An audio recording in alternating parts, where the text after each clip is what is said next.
Hello everyone. In today's video, I'll be showing you how to adjust your mouse's sensitivity on your Windows computer. It's a simple process, so let's dive right into it.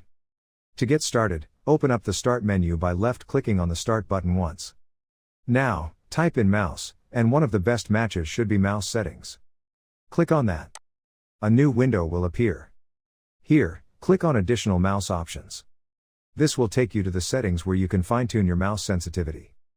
Once you're in the mouse options, navigate to the Pointer Options tab. Here, you have the ability to adjust your pointer speed. Move the slider to the left for slower speed or to the right for faster speed. Additionally, you can enhance your pointer precision by checking the box here. If you're satisfied with the adjustments, simply click OK. This will apply the changes and allow you to experience a mouse sensitivity that suits your preference. And there you have it, a quick and easy tutorial on how to adjust your mouse's sensitivity on your Windows computer. I hope this straightforward guide was able to help you out. If you have any questions or need further assistance, feel free to ask.